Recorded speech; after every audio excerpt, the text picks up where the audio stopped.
Aku basah oleh keringat dingin, aku takut terjadi sesuatu.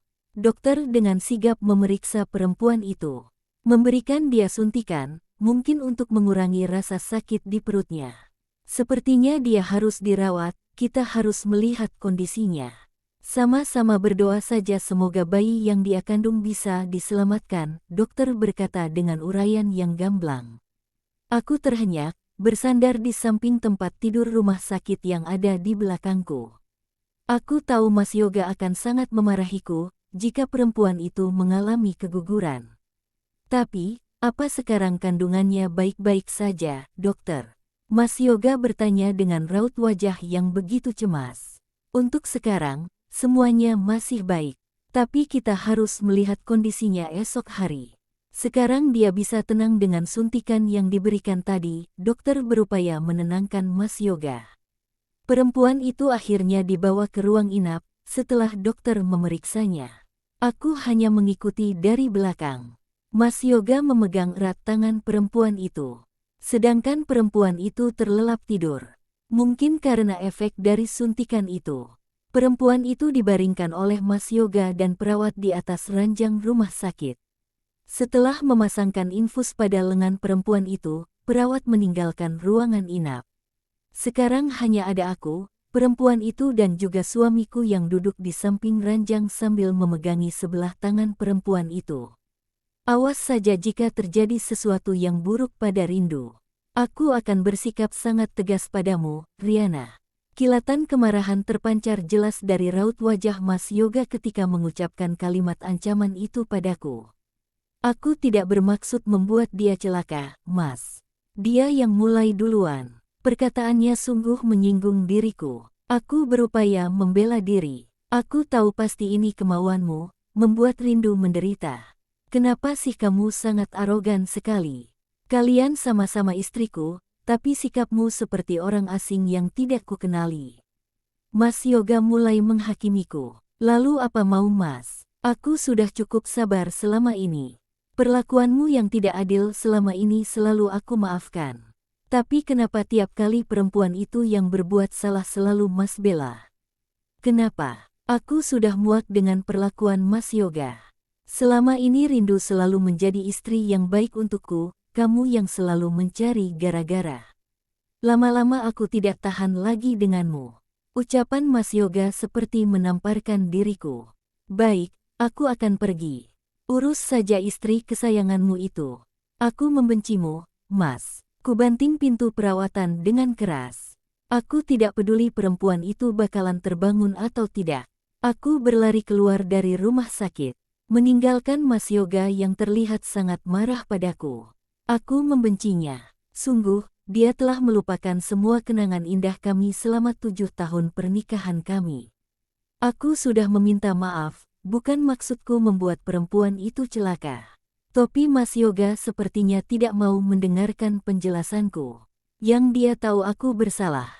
Hanya itu, dia tidak tahu penyebabnya. Perempuan itu sudah menyinggung perasaanku dengan ucapannya.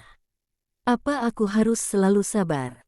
Aku juga punya perasaan. Aku bisa marah jika seseorang memperlakukanku seperti ini.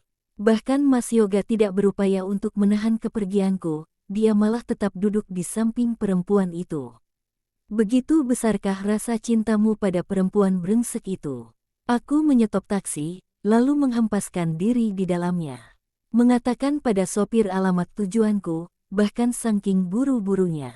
Aku tidak membawa apapun, dompet maupun handphone. Semuanya tertinggal di rumah. Biarlah, nanti setelah sampai di rumah baru aku bayar taksinya. Di dalam taksi aku kembali termenung, mengingat semua perlakuan Mas Yoga.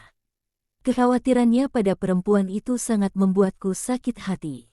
Dia sangat khawatir. Padahal perempuan itu belum tentu kehilangan janin yang dia kandung. Tapi sikap Mas Yoga sudah sangat berlebihan. Aku membencinya. Tidak, besok aku harus segera menghubungi Mas Chandra.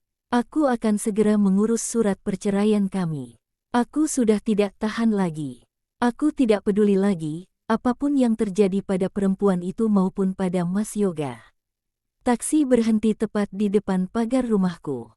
Pak, tunggu sebentar. Saya mau masuk ke dalam dulu ngambil dompet, ujarku menunduk menghadap kemudi depan.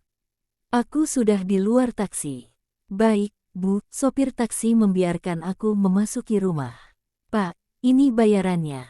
Aku menyerahkan nominal 200.000.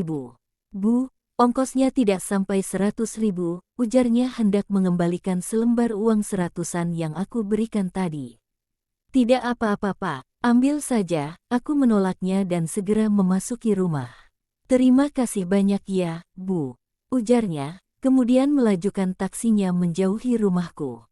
Aku memasuki rumah, berjalan menuju ruang makan. Melihat meja makan dan lantai yang berserakan oleh jus jeruk yang aku tuangkan tadi ke kepala perempuan itu. Mengambil kain pel, lalu dengan cepat membersihkannya. Hatiku nelangsa, melihat piring makanan suamiku yang masih terlihat utuh, dia bahkan baru hendak mulai makan. Apa sikapku terlalu berlebihan? Aku hanya tak sanggup melihat suamiku sendiri begitu memanjakan perempuan itu. Semuanya membuatku tak bisa berpikir dengan jernih. Aku cemburu. Aku hanya ingin dia memperhatikanku, bukan orang lain. Tapi semua impian itu sirna. Aku seperti berada di padang tandus berharap mendapatkan setitik air untuk mengobati dahagaku. Tapi itu tak kunjung kudapati. Aku berjalan gontai ke kamar. Merebahkan badan di atas ranjang.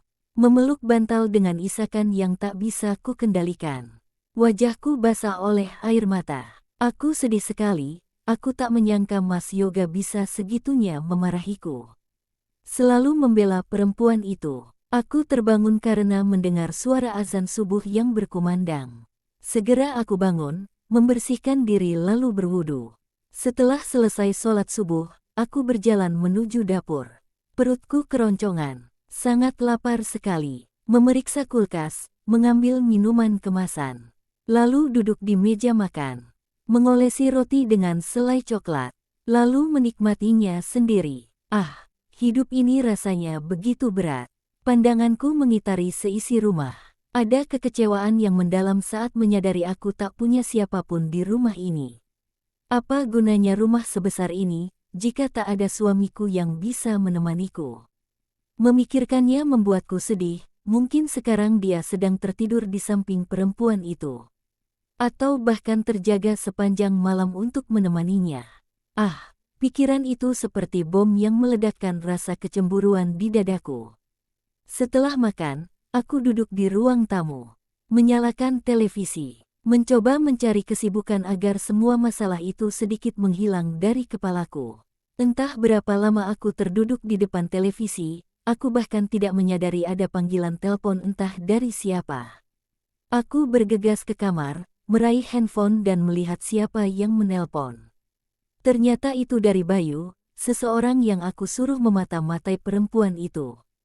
Riana, aku sekarang ada di rumah sakit, tempat perempuan itu dirawat. Aku kaget, dari mana dia tahu perempuan itu dirawat? Aku tidak memberitahunya. Kamu dari mana tahu dia dirawat? Aku kan tidak mengabarimu, ujarku heran. Semalam, aku mengikutinya saat suamimu menjemput perempuan itu ke rumahnya. Aku pikir itu laki-laki lain, ternyata itu suamimu. Kirain dia mau ngasih kabar baik. Lalu sekarang untuk apa kamu nelpon? Dia kan sekarang sama suamiku. Aku sudah tahu itu, ujarku kecewa. Bukan itu masalahnya, aku baru nyampe rumah sakit tadi. Suamimu sudah pergi sejak pagi. Tapi, ada seseorang yang datang menjenguknya. Seorang laki-laki. Aku langsung terkejut mendengar ucapan Bayu. Apa kamu tidak salah lihat? Mungkin itu suamiku yang kembali. Bukan, itu bukan suamimu. Dia memakai topi, aku tidak bisa melihat wajahnya dengan jelas. Dia memakai jaket hitam. Dia memasuki kamar perempuan itu, aku tidak bisa melihat ke dalam karena pintunya terkunci.